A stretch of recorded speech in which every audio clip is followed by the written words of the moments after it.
All right. Good evening, everyone. Happy Wednesday. It is July. What the heck are we now? 20th?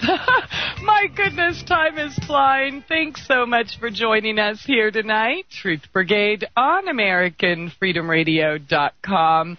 Hope you had a lovely day, because we sure have a wonderful show in store for you tonight with Michele Rosenthal.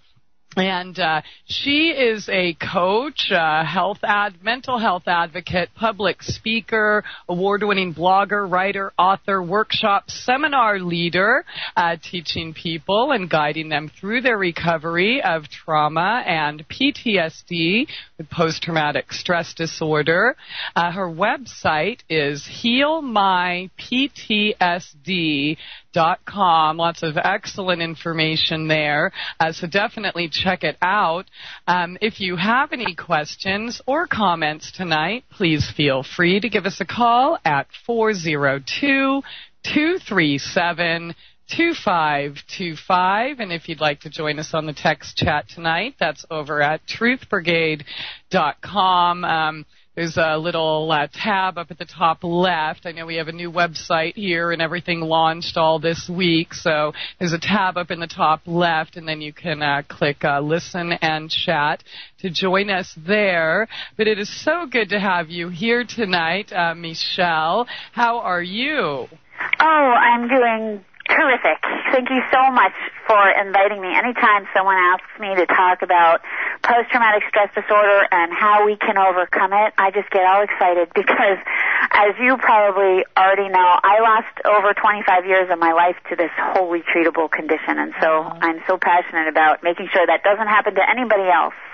Well, we're in the same boat, so I just thank you so much for sharing your passion. I think there was something else I left off in your intro. You also have a radio show where you get to teach people and talk about all different aspects of healing and, of course, survivor stories as well as your own. Can you tell us how we can listen to your radio show? Absolutely. My show, I have great admiration for you, Christie. You do your show every night. I'm on the radio on Thursday nights at 7 p.m. Eastern Standard Time, and anyone can find out about the show at yourlifeaftertrauma.com. Tomorrow night's show is all about how massage actually helps heal post-traumatic stress disorder, and one of the people who are on the show is a survivor who really credits massage with opening her up to actual healing. So it's going to be a great show. Oh, excellent. Okay. You know what? I stayed up all night listening to your show about forgiveness. I shared that with some of my friends, and I just thought it was so beautiful because, well, obviously that plays a huge role in, coming to terms with things and being able to release it. So I definitely want to talk about that tonight. But Michele, before we get started, I'd love to, if you would, just share a little bit about yourself and why this topic is so important to you. Christie, thank you, because I really appreciate that question. This topic is so critical to me. My trauma occurred in 1981. I was 13 years old. So for all of you frantically doing the math, that means that today I'm 43. And really right after my trauma occurred, within a couple of weeks, I was already beginning to evidence a propensity toward post-traumatic stress disorder. You know, for the first 4 weeks after a trauma, many of us go through acute stress. And so you may have sleep disturbances, nightmares. You may cry a lot or be more angry or more emotional. And so that's normal for all of us as the brain starts to learn how to integrate the experience into who you are today. But for me, I really immediately shut down.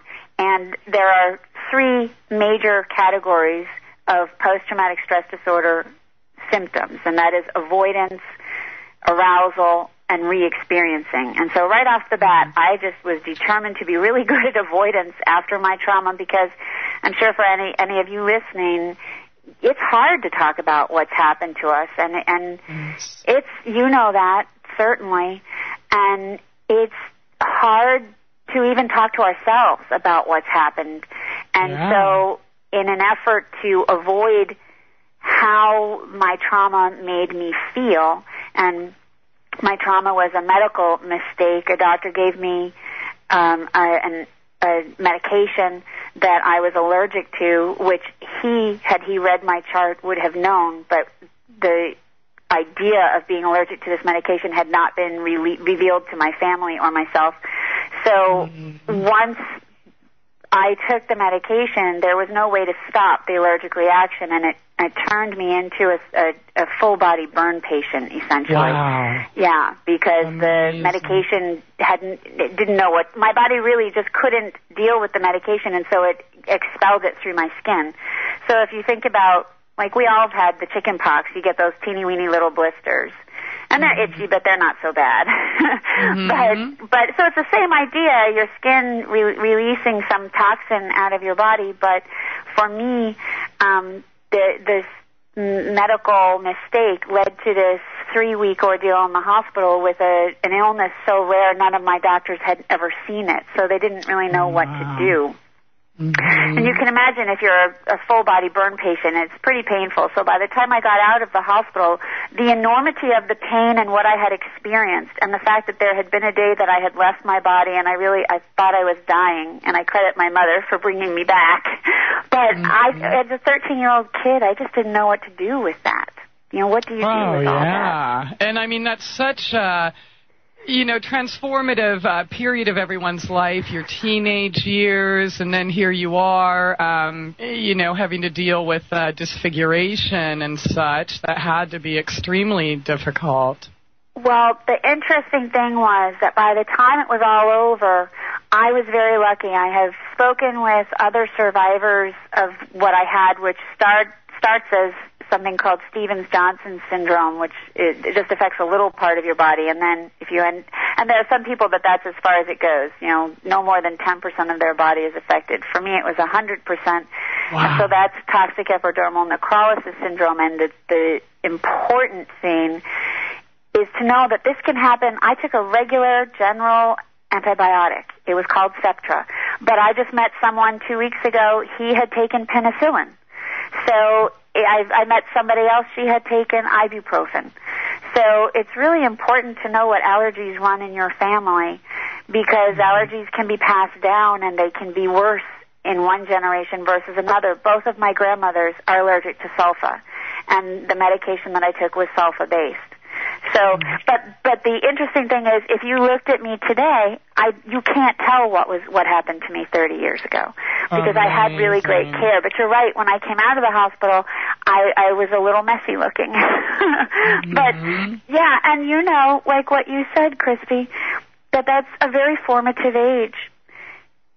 When we experience trauma as children, we're changed from who we might have become as adults, especially between 13 and 18.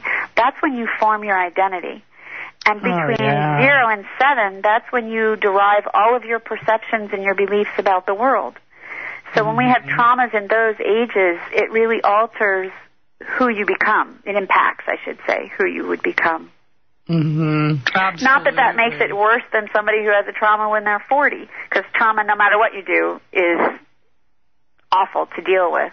But to get back to answering the question that you asked me, with those 3 categories of PTSD symptoms, arousal, re-experiencing, and avoidance, within 6 weeks, 8 weeks, I had nightmares, I was in a ridiculous insomniac, and I was trying so hard not to remember anything that it took up a lot of my brain space. And so in order to distract myself, I just studied a lot. I just went back to school and I studied. And I started setting up a life where I was running so fast all the time between one activity and another that I didn't have time to sit still and feel what was really happening inside of me. And what was really happening was the experience so overwhelmed me emotionally and mentally that I felt if I had to think about it or if I had to talk about it, I was going to go insane, like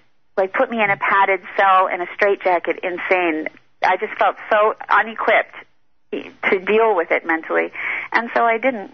And the sad part is that my parents really tried to get me to talk about it and to face it, and I would fly off into a rage. And I know you listening, you know who you are. You do that too.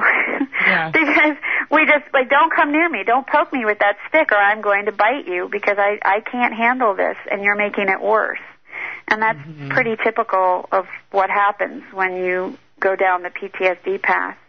Because it's so hard. And then it looks like you went through a series of different psychologists and specialists that were supposed to be helping you that really never even considered that this was the problem or triggering the symptoms you were experiencing, right? Exactly.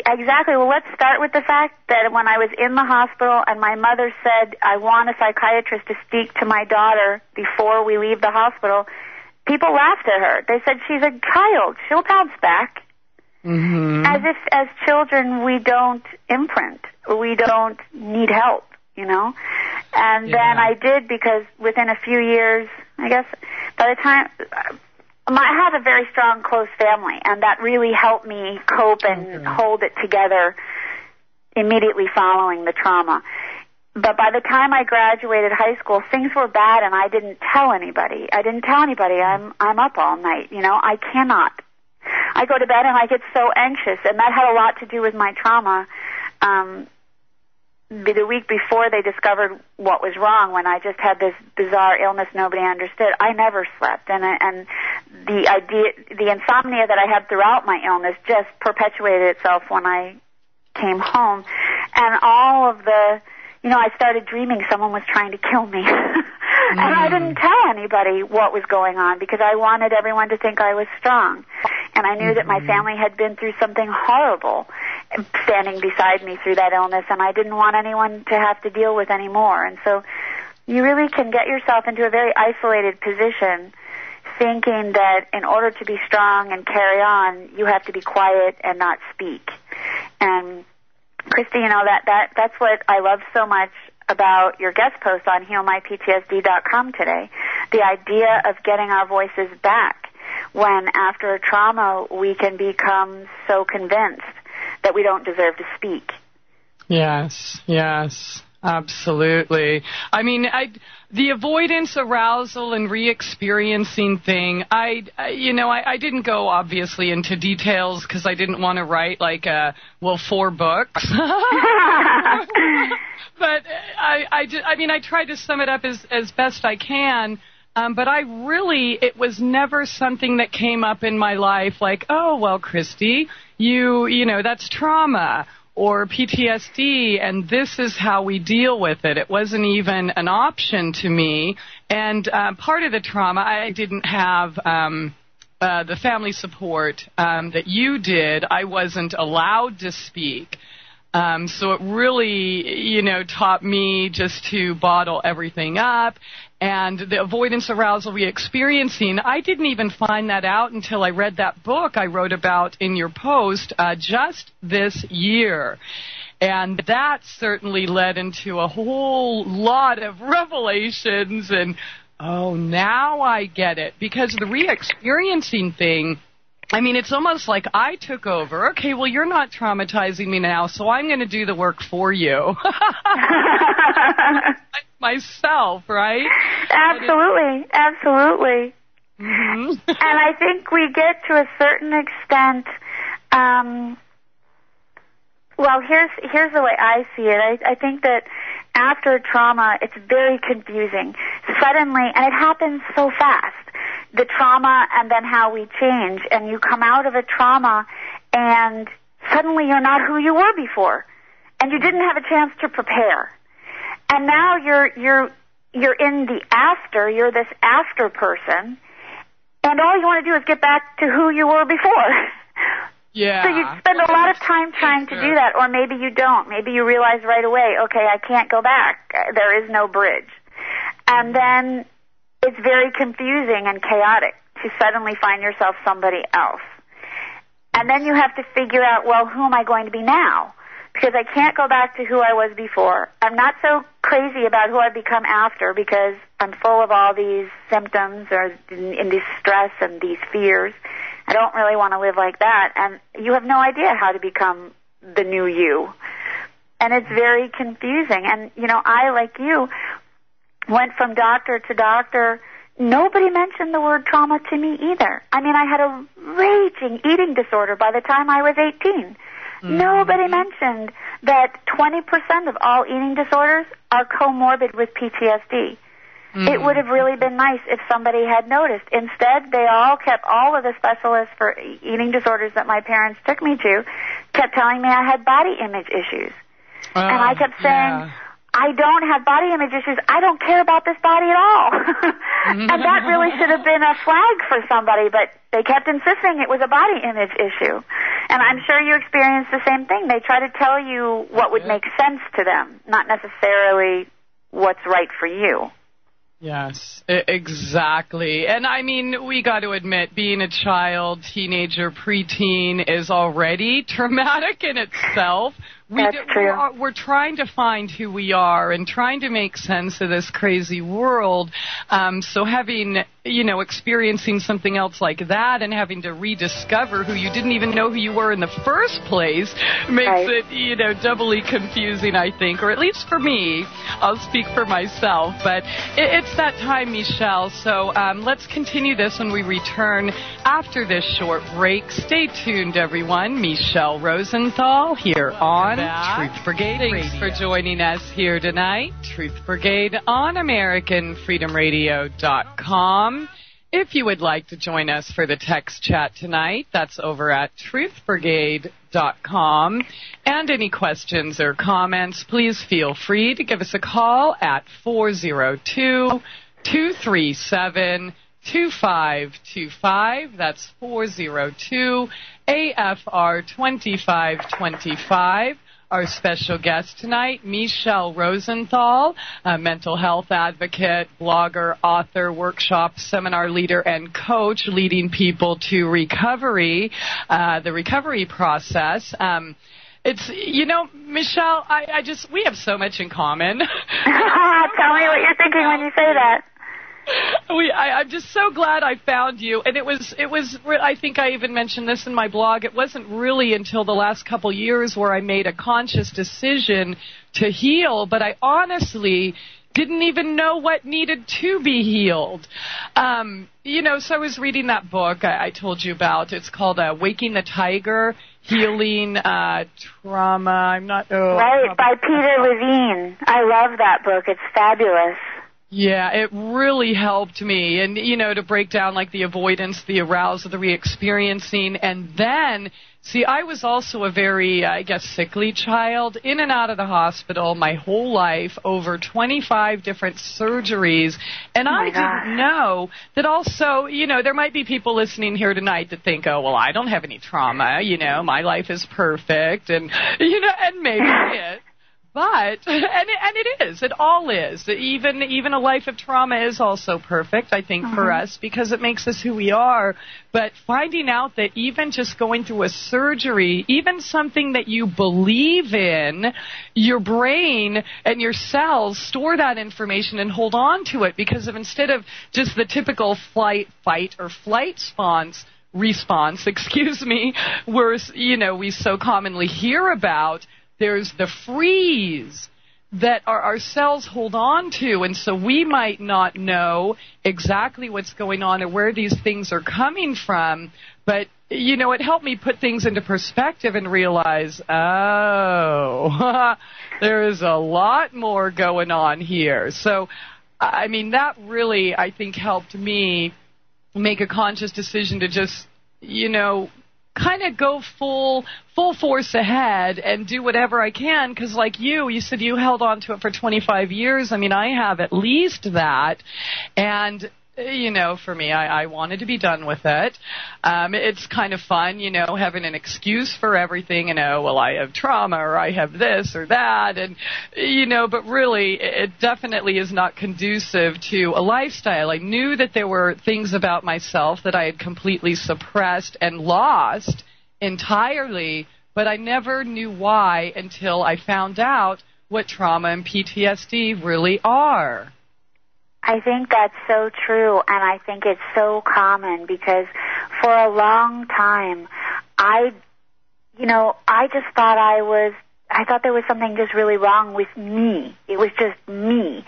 And it had nothing to do, like you said, I think before the break, nobody ever said the word trauma. I never knew. I was 38 years old before I discovered I'd been, quote unquote, traumatized. Oh, wow. Because I'm 38. I mean, the word trauma never occurred to me. Or had any meaning for me. And the funny thing is that by the time I was diagnosed, I'd been writing a lot of poetry, trying to find language for what I was feeling and experiencing. And in the poetry, I used the word trauma, but I never thought of how it applied to me because I never could write my poems in the first person. I wrote in the third person about a male character. So, I mean, you couldn't get further away from me. Yeah. But I couldn't face any of this stuff when I started writing about it, and so it never occurred to me that it was mine in a weird sort of way. It was always this character that I was creating, and it had nothing to do with me, really, but of course it did. And I think you made the really good point that we don't necessarily realize what's happened to us, and that it's important, and that it has consequences, and that, yes, you're right. You know, Babette Rothschild has a great book called The Body Remembers, and Bruce Lipton has done a lot of research about how every cell holds memory. And when you connect with those people on their theories, then it really, you're right, it starts to hit you, oh dear. Yeah. Like, I've been pretending that thing that happened was no big deal, but my subconscious mind and my body know differently. And that's huge. And that's actually a really great place to be, because then you can start healing. Yes, I did that too. Oh no, it doesn't bother me. I'm strong as a rock. I'm granite, you know. Exactly. It bothers me. I'm not holding on to anything. What are you talking about? I'm just screwed up. Leave me alone. And you know, it's so easy, you're right, to just say I'm just screwed up. You know, I was a teenager, so by the time I started showing signs of PTSD, everyone said, well, she's an adolescent, she's difficult. And then I became a writer, and so everyone said, well, she's a temperamental artist. And then finally I was thinking to myself, no, I'm really just a bitch, because I can't handle anything, you know, and I'm horrible to be around, and I isolate myself, and something's really, really wrong with me, but I'm not going to tell anybody that I think so. Oh, my gosh. Oh, wow. Michele, everything you're saying, I could say those exact words. Well, you know, Christie, that's what I think is so awesome. That, you know, people like you are talking about this and getting this out there and reaching people like me and others. And because, I mean, really, when you're holding on to that and isolating yourself your whole life, it's just, well, you know what, I'll just say this. It doesn't work. No, it doesn't, because you can't, you know, so many of us experience this. You can't hold and keep relationships. You're never in the present moment, so you don't experience your life really at all. And it's hard to build a career when you know, I did an interview this afternoon with a survivor who had extreme fibromyalgia, which I did too for 2 years. I was out of work. I could barely move. Nobody suggested, or maybe they didn't know then, because, you know, we're talking 15, 17 years ago. Fibromyalgia is very common for people who have post-traumatic stress disorder because, well, for one thing, the mind is capable of producing 50% more stress than your body can handle. So what happens when your body is overstressed? Now, it breaks down your immune system, your muscles, your joints. It all, you know, in my case, I had problems with my liver, my stomach, my intestines. I ended up with advanced osteoporosis at age 35 because my whole GI system just shut down and I got absolutely no nutrition. And the interesting thing, and this goes back to what you were saying before, that everything I say, you could be saying. I find that so fascinating because when I started my advocacy work, I didn't think anyone would listen to me. I didn't think anyone would know what I was talking about because my illness, my trauma, only happens to 1 in 2 million people per year. So it's not like I was thinking I was going to find a lot of comrades. But But I started blogging about my PTSD experience, and the next thing I knew, I had child abuse survivors writing to me. I had domestic violence survivors writing to me. I had combat veterans writing to me, all saying exactly what you said. How did you know how I feel? You're saying everything that I would say. And what I discovered is, sure, we're all individual in our traumas. Mm-hmm. Even if you go through the same trauma as someone else, you're experiencing it differently because you bring to it your own unique history and perspective. So we're all individual in our traumas, but we are completely universal in our PTSD. Absolutely. No matter where you are. Definitely. I know it is amazing to see once we find our voice or the ability to speak out and release that fear. It's like, wow, Christie or Michele, oh my gosh, I'm exactly there. I totally understand, and it just feels so good to know that we're not alone, because I'm sure those 25 years for you, you probably thought you were alone as well as I did. So it is just a wonderful thing and certainly healing in itself.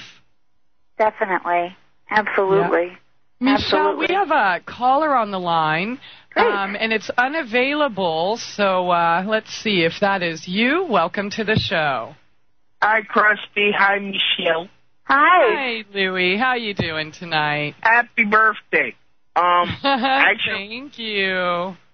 Actually, I think I got, I don't know if you would call it PTSD, but, you know, I spoke to Christie. Everybody, well, I mean, and I've also talked about my show. Everybody knows that I have a problem with chicks sometimes.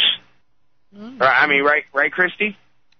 I'm not going to out you, but absolutely. Yeah. If you're looking for validation. yeah. I'm just saying. You know, I've dealt with like messed up stuff, and it's affected me trusting, you know, chicks. I mean, it all started really. Should I tell the story? You know the story, Christie. Should I say it? Absolutely. Yeah, I was dating this chick for a few months, and, you know, we were, you know, behaving ourselves. I mean, I respected her boundaries. And the moment came when, you know, we went into, you know, we decided to consummate, and she was a fat chick. Okay. Yeah, that messed me up. Oh, Louie, come on. Yeah, I mean, the I thought you were going to get real here. Come on, no jokes tonight. Let's do the real Louie. It is real. The stench was horrendous, Christie. You don't know. Christie. Okay, you know what? I am going to out you then. No. Your problem with women is you're scared to death of them because you think they're all going to hurt you and they're all going to accuse you of things that aren't true. And Or they're going to tell my secrets on the radio, stinky pants. I didn't call you. Gotcha. Huh? You're just like the rest of them. I'm going to go take this here Prozac and just stare down this gun, all right? Anyways, mazel tov, everybody. Oh, and, come on, Louie. I thought you were going to get real with us tonight. Darn it. All right. Well, that was funny and fun. Thanks so much. Okay, well, maybe he's not ready yet. But Louie is a comedian, for those of you who don't know. I don't think Michele has been exposed to the wrath of Louie B. But, darn, he sure started off good there, huh? He did. He sounded so serious. Yes. But, you know, relationship problems, I mean, you mentioned that earlier, and we're not going to pick on Louie. You know what? We'll pick on me. You can pick on me. All right, we'll pick on you. We'll pick on both of us here. We're in it together. Yeah, I've been scared to death of relationships. And, you know, ultimately it wasn't that I was afraid of everyone. And maybe I was afraid of other people, but ultimately myself. And getting real. So relationship problems are certainly one of those things that we keep as far as the avoidance, arousal, and re-experiencing, you know, we avoid or we will choose relationships that force us to re-experience the trauma. Good point. Most definitely. And put us in a position, I'll just take it a step further because this is what it was for me, and maybe it will resonate with you or someone else.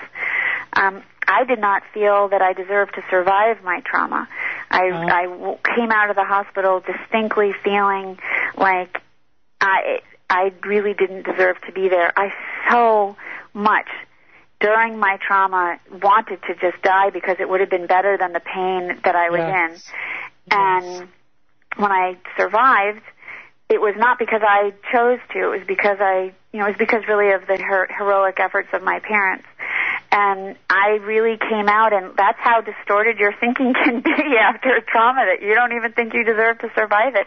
And so after that, you're right. I mean, I got into a series of relationships with men that did not treat me properly, did not treat me well, and, what difference did it make to me? I didn't deserve to be alive anyway. So you can get really twisted in your thought process.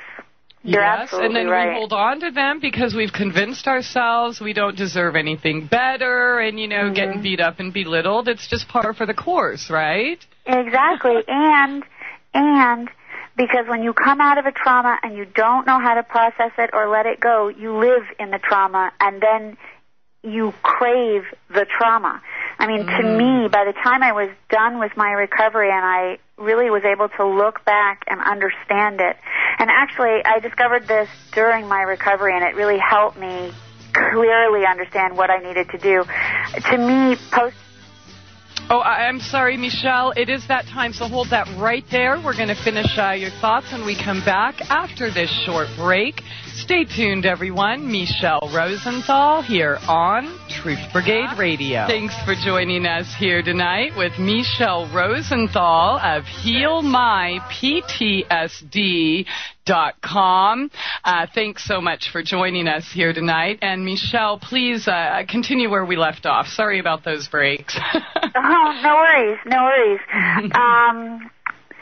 To be honest with you, Christie, I've been thinking so many things about our conversation. I'm not exactly sure where we left off. Oh, we were talking about relationships and how we end up... right. Right. Okay. So here's what I'm thinking. This, to me, is the way... I did a lot of research to understand post-traumatic stress disorder, because I'm just that way. I was a professor in New York City. I'm an academic. I love research. So when I discovered, there's a name for what's wrong with me, all I wanted to do was know more about it. I wanted to understand why it happened, where it came from. I went back and read trauma theory from the 1800s to today so that I could understand what had gone wrong with me.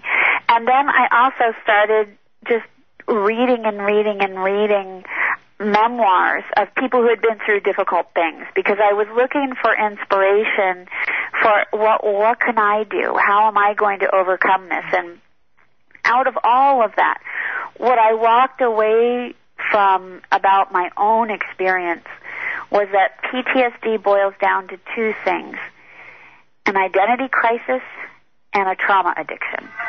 And what I mean by that was that I felt so lost. After my trauma, I felt so disconnected from who I was. And with post-traumatic stress disorder, you'd become such a distorted version of yourself. And I really didn't know who I was. I couldn't see myself outside of my trauma, and then I couldn't see myself outside of PTSD. And yet I did not want to define myself by either one of those things. And I didn't know what to do or who I was or even how to figure it out. And then the other aspect was, an addiction is when you keep doing something that's bad for you, even though you know it's bad for you, because you just cannot stop. And to me, that's what PTSD feels like. I know what I'm doing is bad and wrong. I know that I'm hurting myself more, but I cannot stop it because I feed off of it to a certain extent. It's, in PTSD, all of the irony to me of PTSD is that we put in place all of those behaviors, avoidance, re-experiencing, arousal, to make ourselves feel safe. And that it is the thing that brings us down, because we are no safer in the constricted isolation of PTSD than we are in the real world not paying attention to our safety. So it becomes very confusing. Yeah, absolutely. I'd certainly agree with that. Where was it on your healing path where you gained the strength to start speaking out and help others? It was at the end. And here's the interesting thing, because I think it's very difficult to find a through line in your life once there's been a trauma. And even if there's been more than one, it's sort of like the trauma makes a break. It's as if you think of it like there's a thread from your very first day of birth to the present day. And that thread pulls all the way through, because there's a basic you that goes through all the things, the good things and the bad. But I feel like there's a trauma, and it's like someone cuts the thread, and then you're holding a piece of thread, but it's not connected to the rest of the thread. And I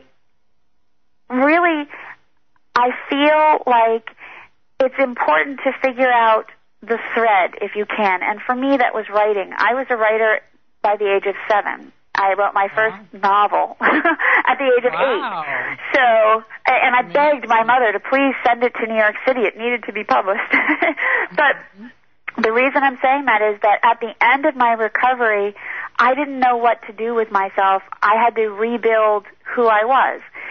And I just naturally, I said, well, I've got to write about it, because that's what I do. And that for me was a natural picking up that piece of thread, knotting it where I was and moving forward. I just reverted to a part of myself that was familiar. And I think that we can do that, to revert to a part of ourselves that feels familiar and to build that into who we become after a trauma. So, and not the fearful part that becomes familiar, but the strong, real, comfortable part of you that feels familiar. And so you asked, how did I get into this? I just started blogging. I didn't know what else to do with myself. When you come out the other side of recovery, where do you go from there? I mean, you have a whole life to reconstruct. And so I decided to just start writing about my experience with post-traumatic stress disorder and my recovery process.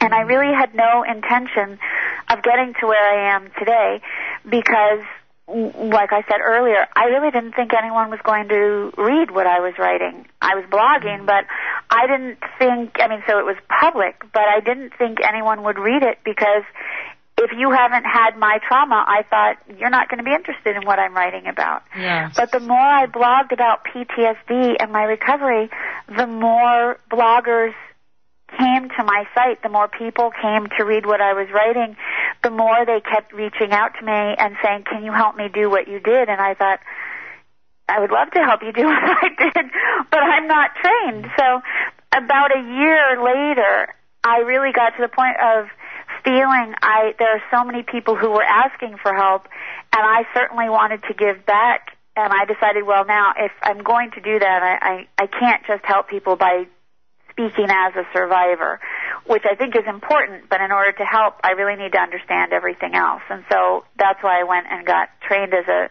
certified professional coach and as a hypnotist and as a neurolinguistic programmer, because those were two of the modalities that really helped me in recovery. And so it just sort of naturally progressed one thing to another. And I think that that's sort of the most beautiful way to reconstruct your life. It's just to connect to a small part of yourself and then let everything unfold. And so it's very organic how I got here today. And now, of course, I have a book coming out in next March about my PTSD recovery. And I can't announce it yet, but I've been asked to be the PTSD spokesperson for a major organization. And so those things will help me really get the word out to educate people, because like you experienced and I did, there's just no reason to be so uneducated that we suffer all of those years and lose so much of our lives, when if someone just gave us the right information, we could have healed 2 decades ago. I think that is so beautiful. So, I mean, essentially, you had no intent of going out to, hey, I'm healed, I'm going to go heal the world. You were just writing maybe more as to continue your healing, and then it just kind of fell into place that way. I think that's so beautiful. Exactly. I mean, writing really is a cathartic experience, and it's just, I mean, helped me with tremendous leaps and bounds, and you know, of course, writing was one of my fears. The funny thing, you said you were writing when you were 7. I was too. Oh, nice. I was writing plays. I mean, I was in the Young Playwrights Association in D.C. You know, I wow. was in so they performed my stuff everywhere, but after, you know, several traumatic experiences, I suppressed all of that and never touched a pen or wrote anything for over 25 years. Oh, that's such a shame.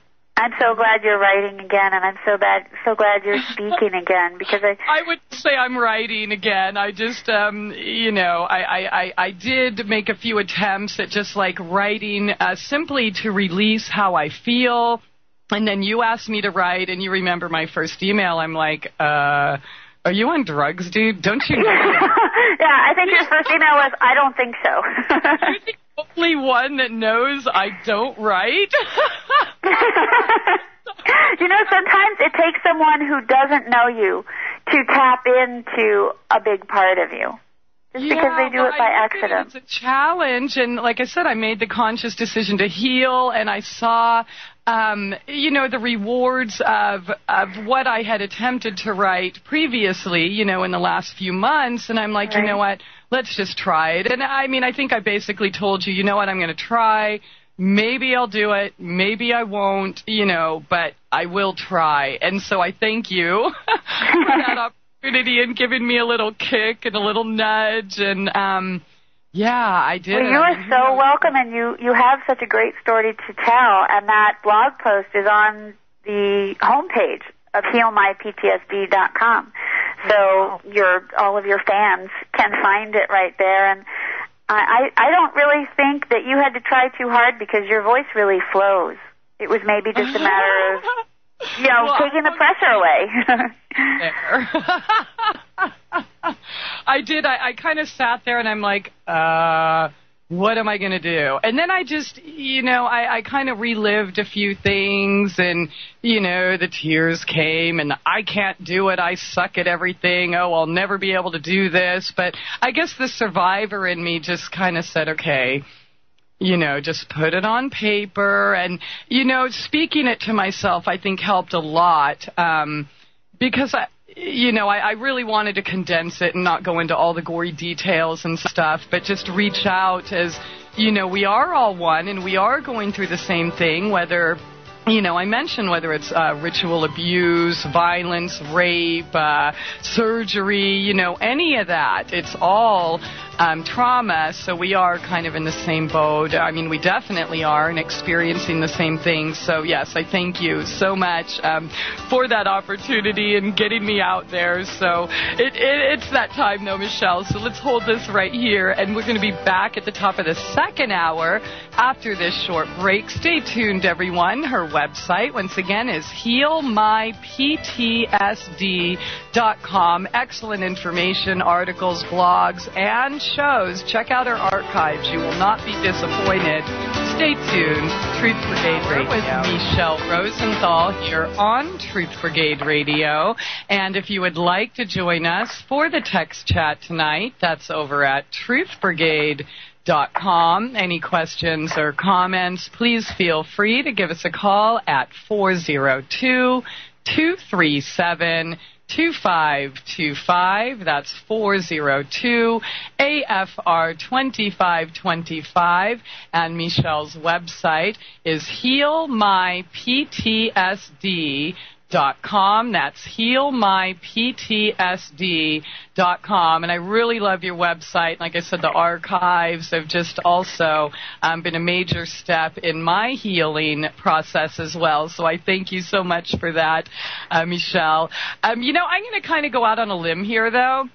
I'm just guessing. You and I might not be the only ones that have carried or suppressed things for 25 plus years, and we know that we could have been experiencing trauma or PTSD. So maybe we can talk about some of the signs. You know, maybe there's somebody listening tonight that thinks, oh, well, okay, that's cool. I kind of recognize some of that. What are the signs that we are suffering trauma? I think that's a great question. And suffering trauma or post-traumatic stress? Well, you know what? Either or. We'll do both. Okay. Well, first of all, I'm about to give an enormous amount of information, but I'm going to slim it down and preface it by saying that, and thank you for your comments about the HealMyPTSD.com website. Essentially, I built the website I wished I'd had when I was diagnosed because I went on all of these websites after my diagnosis, and, you know, in PTSD, we're foggy, we can't concentrate, we're sleep deprived, and I kept looking for a website that I could read and understand what was wrong with me, and this is, you know, not so long ago. It's, you know, only, 10 years ago that PTSD started becoming more well known after 9/11 particularly. And so you'd think there would be websites that were, basically built for those of us who were struggling. And I found them so hard to read that after my recovery and with so many people looking for information, I decided, I'm just going to build a site that's easy to understand and lays it all there for you. And so there is one part of the site, and you can get to it from any page, called Education. And it basically gives you the DSM-4, which is the Diagnostic and Statistic Manual outline of what constitutes PTSD and what the symptoms are. There's even a self-test on the site, so that if you think maybe you have it, there are 22 questions that if you answer positively to a certain number of them, you can actually print that out and take that to your therapist or your practitioner and say, what do you think of this? So let's start by just recapping the three different categories. So you have re-experiencing, arousal, and avoidance. And in re-experiencing, the symptoms might be you just can't stop thinking about it. For example, I have a client who literally all day, every day, he is driven by ideas of what he could have, should have, or would have done that would have averted the trauma altogether. So he just cannot stop thinking about what happened and what he could have done to stop it or prevent it. So when you're re-experiencing, that can be in your daily conscious thoughts, or that can be at night. You have a lot of nightmares that are exactly, sometimes we dream specifically, like you can dream of the same event over and over, or you can dream metaphorically.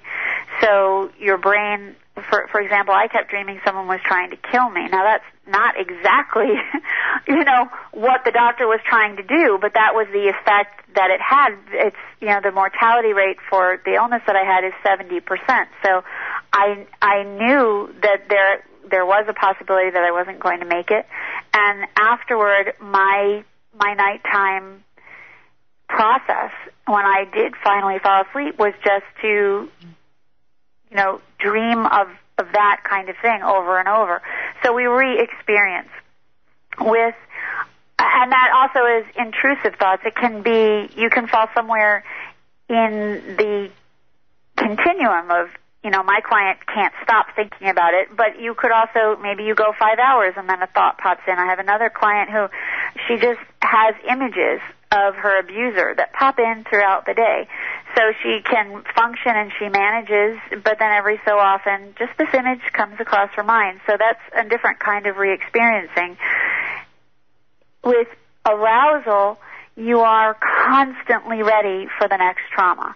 You are on hyper alert. You are hyper vigilant all the time, seeking, scanning. This is why a lot of combat veterans, they come back and, there was a great book just published by Dr. Chris Parker, and she's done a lot of work with veterans, and she goes to Iraq and Afghanistan all the time, and the book is called I Always Sit With My Back to the Wall. Sure you do, because you're safer if you're looking out at the room, you know. But it's not just combat vets that know that feeling. Corner so I can see everything. Yeah, exactly. And you know, honestly, I've always done that too and not understood it. And it just shows you how universal we are. I don't do it because my trauma was the same as your trauma. I just do it because I like to be able to see what's happening. I need to be able to control my environment. And if my back is to the wall, I can control what I see in front of me. Well, I can control my behavior in response to what I see in front of me. If I have my back, for example, to a restaurant, I don't know what's coming. And I don't like that feeling of I don't know what's coming behind me. So those are the kind of things. Exaggerated startle response, same thing. It's a heightened arousal. And then with avoidance, it's almost like it's the flip side of all this. We avoid people, places, music, smells, sounds, ideas, thoughts, memories that remind us of our trauma. So it's sort of PTSD. Really, you could see why it would drive you crazy. Either you're thinking about it all the time, waiting for it to happen all the time, or doing everything you can to avoid any idea of it. Yes. So it's like a push me, pull me. It would drive you nuts. Think about it. No, don't think about it. Think about it. No, don't think about it. And once you put yourself in that state of mind, it's hard. It's hard to get out. I don't know anybody who's come out the other side on their own. You know, we all need help and guidance, and that's where isolation becomes such a problem. Because if you maintain a strict regimen of isolation, you don't have the support that you need, you don't get the help that you need, and you extend the life of your PTSD. I know I certainly did, because you're not getting anything that would help you come out the other side through a resolution. Absolutely. I mean, the only, I guess we'll watch this on TV. They have advertisements for drugs, every other commercial and things, and that certainly isn't helping anyone cope because, once again, you're numbing your senses, you're deadening your responses, of course, lowering your immune system, which, of course, will lead to weaknesses and illnesses and such, and then you're caught up in that. So completely, once again, avoiding the issue at hand and the root of the problem. That's very true. Although I will say, I was very, because my trauma was medical, I stayed completely stone cold sober. I've never tried drugs. I'm terrified of anything that comes into my body that's foreign. But I didn't, seek help pharmacologically. Oh, but I have noticed, I was very against it in the beginning. Go ahead. Oh, I just said good for you. It was not easy. I'll tell you what, Christie, it can make it very hard. And I can see why there would be a benefit to the pharmaceuticals for a short period of time if your symptoms are so at the high end of the scale that you are completely unable to function in a recovery process. I have worked with more than one survivor who really, they wouldn't have been able to face the work of recovery if something didn't take the edge off their emotions. The flip side is they all complain, I can't feel anything.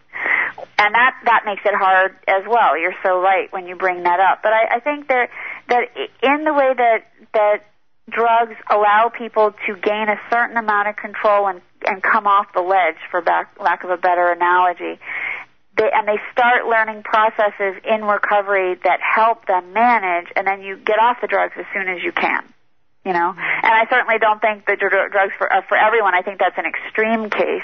I would wish that it would be an extreme case. I think that they hand out these drugs way too quickly and too often, especially in the military.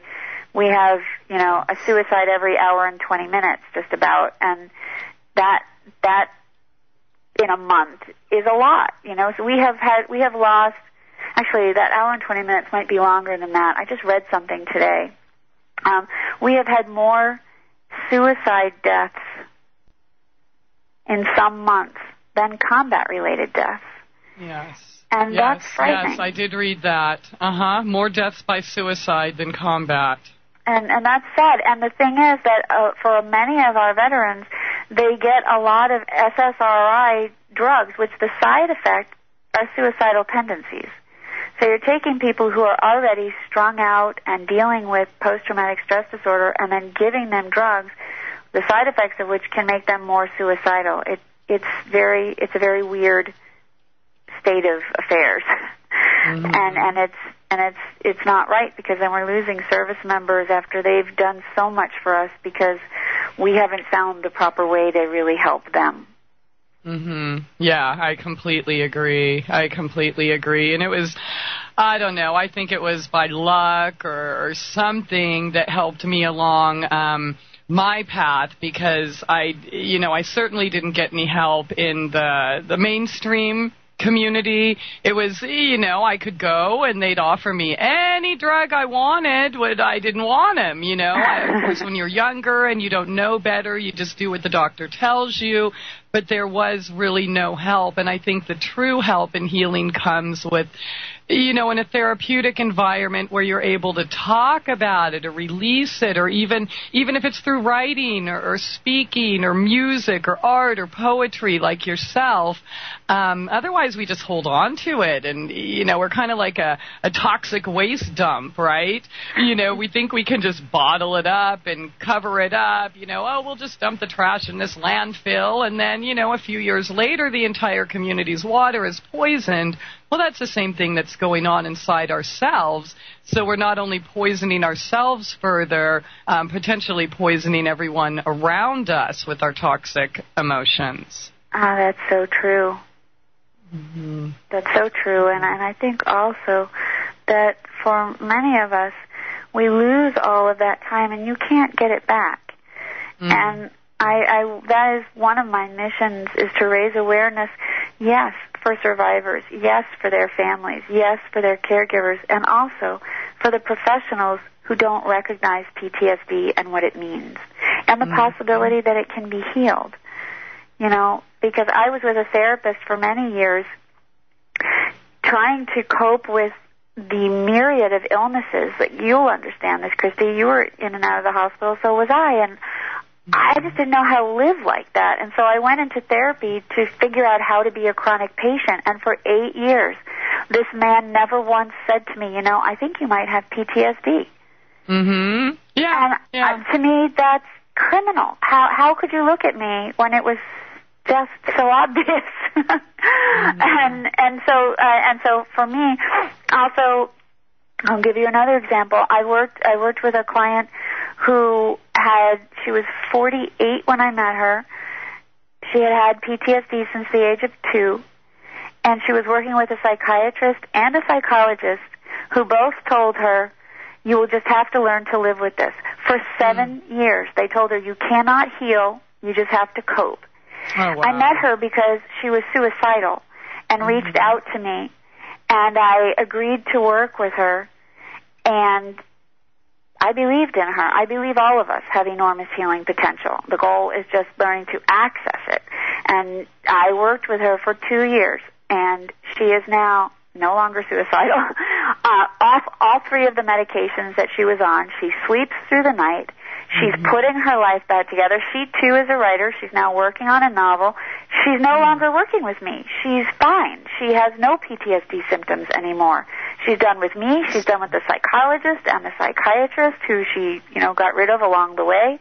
And she is, to me, testament to what we can do when we work with someone who understands PTSD and who believes in the potential of our recovery. Mm-hmm. So to me, there's hope for everyone, because it's just a matter of finding the key that unlocks the door to your freedom. Oh, absolutely, Michele. I was going to ask you, in recovery, PTSD and such, is it ever really over, or is it something that we need to remain vigilant on the rest of our life? I mean, is it typical for symptoms to creep up again? Is it something we can truly release and become whole again?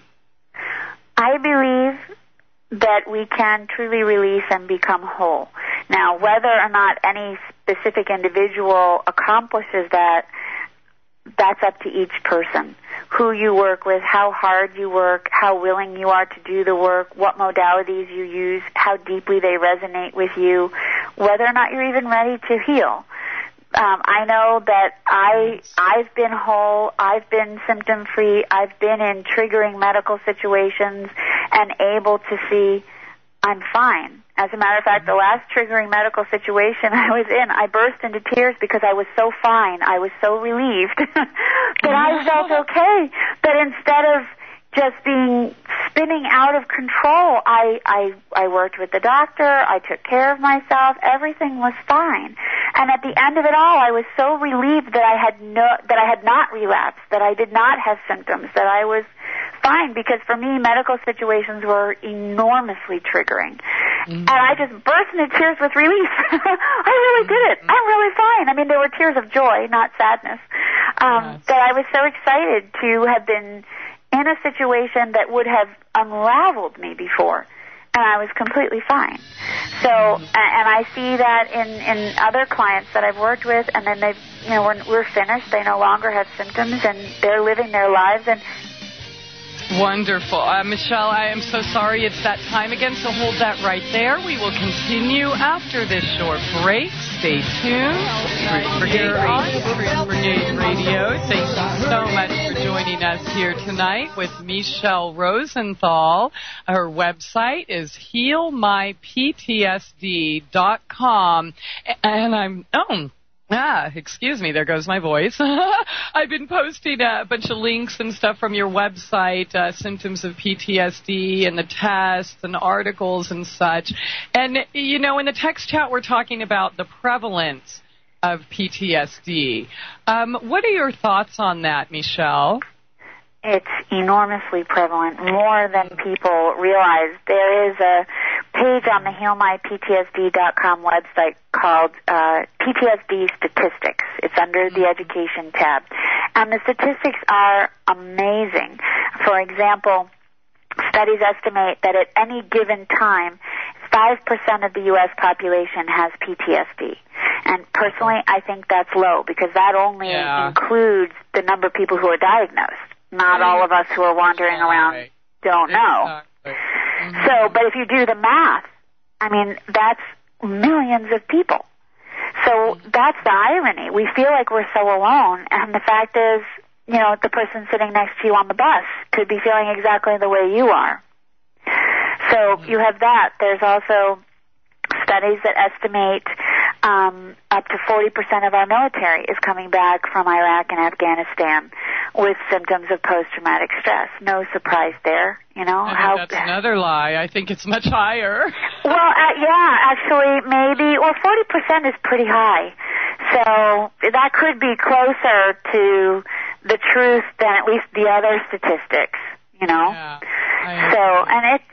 The statistics go on from there. Here's one that I really thought was interesting. 70% of adults in the U.S. have experienced some type of traumatic event at least once in their lives. So right there, that's over 223 million people. Up to 20% of those people go on to develop PTSD. So as of today, that's over 31 million people. So right there, you start to get a sense of how big the numbers are. An estimated 1 out of 10 women develops PTSD. Women are twice as likely as men. I posted the symptoms in the chat, and a few people mentioned, wow, that sounds like everyone I know. And you're right, because when you really think about it and you know all of the causes and such and surgeries, we can start with birth. Half of the population is circumcised. That in itself induces a life of trauma, but hey, don't talk about it. Nobody knows that. But then what are the effects of that? Sexual dysfunction, perhaps even aggression, rape, etc., which, so then I don't want to say every single person who's been circumcised, obviously, is not raping women and such, but, we have to live with that. Tonsillitis, somebody mentioned, or appendicitis. If you think of just little things like that, I think almost all of us has experienced some form at some point in their life. And unfortunately, because people aren't really telling the whole truth about it out there, I mean, within the mainstream community, or diagnosing it properly, or even people don't even want to come to terms with it. They want to avoid it, right? Because that's what we do. I would guess, I think the numbers are much, much higher. And I just have to say, I don't know anyone. In fact, I don't think I've ever met anyone in my life who hasn't experienced some form of trauma. Now, are we going to be honest with it and try to fix it? Or are we going to avoid it our whole lives like I did? Well, I think you're making a good point, and I think it's also important to say that of the people who experience trauma, only 15 to 20% end up with post-traumatic stress disorder. The more common reaction to trauma is to take those 4 weeks after a trauma, go through your acute stress phase, integrate it into your experience of who you are and into your persona, and move on.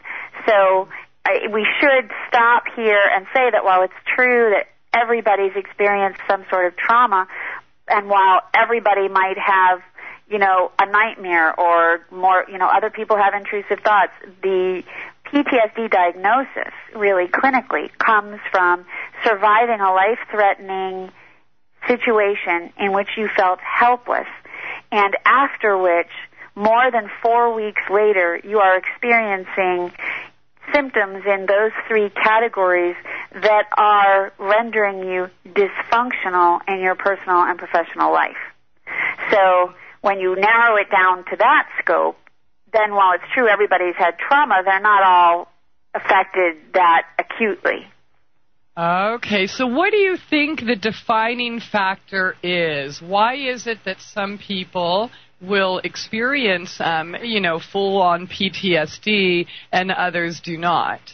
Well, isn't that the $64,000 question? I ask people that all the time. Why did I end up here? I had a great family. I had a loving and supportive family.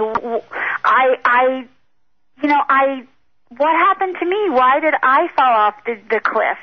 And then equally, why do people who have no support do fine afterward? So, and what I've gathered from all of my research and my interviewing people is that it's an individual thing. It depends on, number one, your biological chemistry and makeup, and how the trauma affected you biologically, because I did a phenomenal show. My very first Your Life After Trauma episode, and it's one of the featured episodes in the archives, is about how trauma affects the brain. And I interviewed 2 of the leading sources on this, and it was a fascinating conversation because they literally laid out how the brain chemistry changes during trauma, and how for people with PTSD sometimes it gets stuck that way. The chemistry doesn't resume and pick up the way it's supposed to be balanced out. So I think there's each of our individual reactions come from our personal history, our chemical makeup, our perceptions of the event. I went through my trauma. I'll give you a simple example. At the end of my trauma, I was convinced that this may not sit well with some people, but I in the tradition of being honest, full disclosure, I came through my trauma and was convinced that there is no God, because when I left my body, I was so purely alone, and there was no one in that tunnel, and I was just overwhelmed by that feeling that there was no one there, and I had always been taught that there was going to be someone there for me at the end. And if there was a God, show some mercy and get me out of here, please. Yeah, that too, but here's the funny thing. My mother, both of my parents, came out of my trauma more convinced than ever that God exists. Well, how could we all have been in the same room and have such different experiences? Well, it has to do with the way you perceive the event. And I think that comes down to an answer to your question, how we perceive the event. Some people come out of trauma and they just feel so happy to be alive that they focus on living forward. And some of us come out of trauma, and like you referenced earlier, we are frozen in that traumatic space and we live backward. But Dr. Rachel Yehuda was my guest on that show about how trauma affects the brain, and she made such a fabulous point. She said, you know, Michele, we have eyes only in the front of our heads. We're only supposed to look forward. And the problem with PTSD is that you keep, you know, craning your head around to look in the back. And that's where we get stuck. Yeah. So there are a lot of theories, but I think it comes down to how you perceive yourself in the moment of your trauma and how you perceive yourself afterward. And at the bottom of all that, I really think that we get stuck in that helplessness that's part of the PTSD diagnostic criteria. I think that you can be so overwhelmed by that helpless, powerless feeling, that freeze place. And then we come out of it and it's like we don't know how to restart. We never unfreeze. And if you don't learn how to unfreeze, and I think that has a lot to do with being able to take an action, either during, I think if you take an action during your trauma, I think PTSD is less likely. And I think if you figure out how to take an action afterward, I think that's how you begin to shift out of that place where you shift from being powerless to being powerful. And I think that starts to thaw the freeze. And even turning the victim mentality, instead of being a victim, being a victor. Exactly. What about like multiple traumas? I mean, you know, maybe most people experienced one small trauma and such, but there's many who have experienced trauma after trauma after trauma after trauma. Maybe they were brought up in families where, say, ritual abuse was completely common and normal in their life, or, you know, other types of abuse. Do you think that has something to do with why some people will exhibit more symptoms than others? Definitely. A good example of that is the military. Many of the veterans who had PTSD, predominant number of them, not all, came out of homes where there was a lot of domestic violence. So they're already predisposed. They already have a history of trauma, and then you put them on the front lines, and you're just taking all that trauma and amplifying it. So yes, I think that's true, and that, you know, there's a difference between PTSD and complex PTSD. Complex PTSD often, like we'll take J.C. Dugard for example. She was abducted, imprisoned, and abused for 18 years. So, and at the hands of somebody else. There's a big difference between surviving a trauma like I did, where someone made a mistake, or a natural disaster where you can't pin the blame on a single person. And there's a big difference between that and domestic violence, child abuse, sexual molestation, where these things occur over a period of years, and it's at the hands of a person in a relationship with you. Yeah. But at the bottom of all that, I still believe, you know, the client that I talked about earlier, she had PTSD from the age of 2. She was in a horribly, horribly abusive home. And yet here she is today. And she's come out the other side. And so I still think that it is possible to find a way out. Will everyone do it? No. But is it possible? Yes. Absolutely. I certainly agree with that. Okay. Now I want to talk a little bit about your method of recovery. Of course, I know you speak, you do your radio show, you teach seminars, you help people like on Skype and such. But what form of recovery treatment do you use with your clients? I use what works with... Let's say I called you up and said, Michele, I really suck. I want to die right now. Can you help me? And I would say, have you tried any alternative healing methods? Because here's the thing. I'm trained in hypnosis and neurolinguistic programming. That's not going to be right for everybody. We each, you know, we're individual in our traumas, universal in PTSD, and individual in our healing experience. So it's really incumbent upon each person to try what resonates with you at a pace that feels right for you. And if one thing doesn't work, you try something else. I literally used 10 modalities by the time I was done. and some made me feel worse. And, for example, I used EMDR, which is eye movement desensitization and reprocessing, has a great efficacy rate. People swear by it. It put me in the blackest place for the next 5 days every time I did it.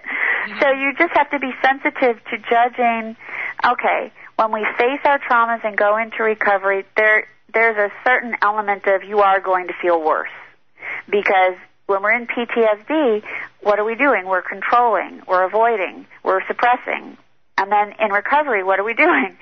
We're stopping all that behavior. We are allowing ourselves to not always be in control. We're allowing ourselves to feel. We're acknowledging emotions and fears. You bring up all that stuff, it's only natural you're going to feel worse for a certain period of time. But for me, I started with talk therapy and then cognitive behavior therapy, and then I went through all the different information processing therapies, and then I was getting more and more functional, but I was not free. So, whereas when I started therapy, I couldn't even hold a job, and I had lost my job. By the time I came out of the information processing therapies, I was functional. I could hold a job, but I couldn't sleep through the night. I was still having nightmares. I couldn't handle any emotions, so I was still very symptomatic, although I was more functional than I had been.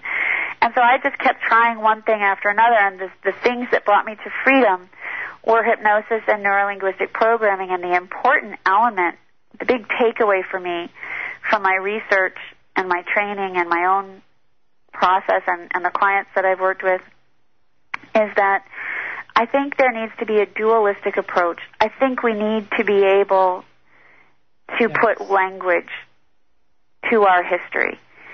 And that doesn't mean we have to retell the whole thing all the time. But I think it's important to be able to talk about how it makes us feel. So language is an important skill to regain.